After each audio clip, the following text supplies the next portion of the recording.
Olá, alunos e alunas, sejam bem-vindos à nossa terceira aula do curso de auxiliar administrativo. Nessa aula nós vamos falar sobre as rotinas administrativas, as tarefas e as responsabilidades. Bom, o auxiliar administrativo, ele é o profissional que trabalha na área administrativa da empresa, dando suporte aí às atividades da instituição. Quanto mais qualificado estiver, mais preparado esse profissional estará para atender às demandas do mercado de trabalho. E esta qualificação, ela inclui bons conhecimentos em informática, em língua portuguesa, em outro idioma, em cursos aí extracurriculares, como o nosso agora que a gente está fazendo. Então, é preciso aí algumas competências, algumas características, do auxiliar administrativo, que é o quê? Trabalhar em equipe, boa comunicação, que a gente já falou sobre isso aí na aula anterior, a capacidade de organização, a confiabilidade, a responsabilidade, a proatividade, uma boa digitação também, organização aí no seu ambiente de trabalho e saber trabalhar sob pressão. Esse mercado de trabalho aí, esse profissional auxiliar administrativo, ele é indispensável em qualquer área. A sua atuação, ela abrange empresas privadas, órgãos públicos e organizações não governamentais, como por exemplo comércio, bancos, agências de governo, indústria, escritórios, enfim, tem diversas opções aí. Esse mercado de trabalho ele é bem amplo para esse profissional, pois toda empresa, por menor que ela seja, ela precisa de um auxiliar administrativo, para organizar e executar as tarefas administrativas rotineiras, as tarefas aí do dia a dia. Este profissional, ele realiza as atividades com certa autonomia, mas sempre sob uma supervisão. O auxiliar administrativo, ele pode trabalhar em qualquer área da empresa, Por exemplo, ele pode ser um auxiliar administrativo de pessoal. Esse profissional, ele é selecionado para executar atividades de apoio na elaboração, por exemplo, de folha de pagamentos, de folha de ponto, de folha de férias, de vales e outros documentos que fazem parte da rotina administrativa de pessoal de qualquer empresa. Ele também pode ser um auxiliar administrativo bilíngue.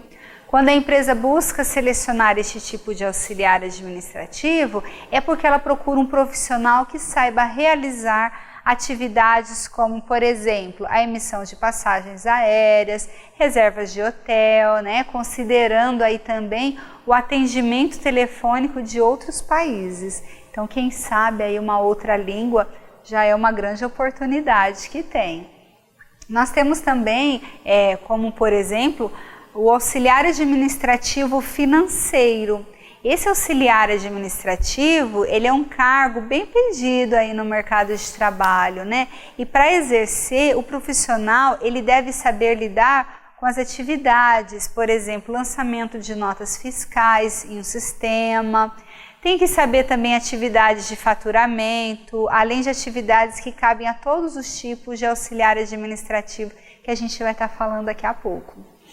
Temos também o auxiliar administrativo fiscal, que é mais uma oportunidade para você. Auxiliar administrativo fiscal, as empresas que selecionam esses auxiliares administrativos, elas buscam profissionais que sejam capazes de lançar notas fiscais, alimentar planilhas, elaborar relatórios dentre outras tarefas. Quais são as principais atribuições de auxiliar administrativo? É realizar as tarefas e as rotinas administrativas, aí no dia a dia, é controlar os recebimentos e remessas de correspondências e documentos, zelar pela higiene, pela limpeza e conservação, boa utilização dos equipamentos e instrumentos utilizados sob a sua responsabilidade, que geralmente é computador, né? Solicitando junto à chefia os serviços de manutenção e organização dos arquivos também. Dentre as outras atividades, as principais atribuições, nós temos também organizar e manter o arquivo, né, e o armário de materiais, fazer contatos por meio de telefone, e-mails, elaborar relatórios, inteirar-se dos trabalhos desenvolvidos em cada setor da empresa, visando orientar e facilitar a obtenção de dados, de documentos e outras solicitações aí que forem pedidas, né, para você.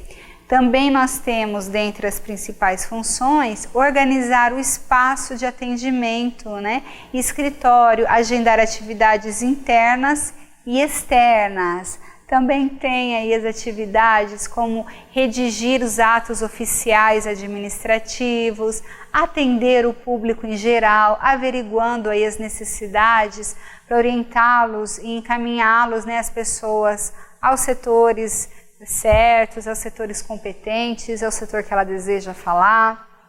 Também receber, entregar, levar e buscar documentos, materiais de pequeno porte, livros, né, entre outros, através de malote e de protocolo. Também, dentre as atividades aí, rotineiras do auxiliar administrativo, ele também pode operar equipamentos diversos, né, como projetor, aparelho de fax, máquina fotocopiadora, entre outras atividades. É importante aí, dentre essas atividades, a gente saber algumas nomenclaturas que se usam, né? Por exemplo, um memorando. O que é um memorando? Memorando é uma adaptação do latim, né? Memorandum, que significa o que deve ser lembrado. É uma forma de participação ou aviso por escrito. O memorando, ele destina-se ao serviço interno e se caracteriza como instrumento de comunicação entre os servidores e as unidades de uma mesma organização. A principal característica do memorando deve ser agilidade, sua tramitação, ela deve ser pautada pela simplicidade, objetividade e clareza.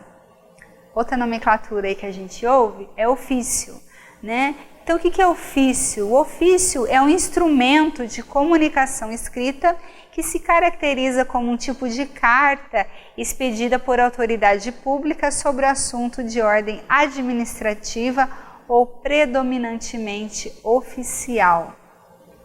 O ofício, ele trata-se de uma carta pública, né? E com esse caráter, é uma forma de comunicação com entes externos à organização. E ele também serve para assegurar a eficiência da comunicação. Cada ofício, ele deve ser tratado com um único assunto. Então, são vários assuntos, são vários ofícios que devem ser feitos. O requerimento, né? O que é esse requerimento? O requerimento, ele é um instrumento por meio do qual o requerente dirige-se à autoridade administrativa para solicitar um direito ou a concessão de um pedido sob o amparo da lei ou de alguma norma reguladora. Bom, terminamos aqui a nossa terceira aula. Não esqueçam de participar do fórum e qualquer dúvida, consulte os tutores que estão à sua disposição. Um abraço e até a nossa próxima aula.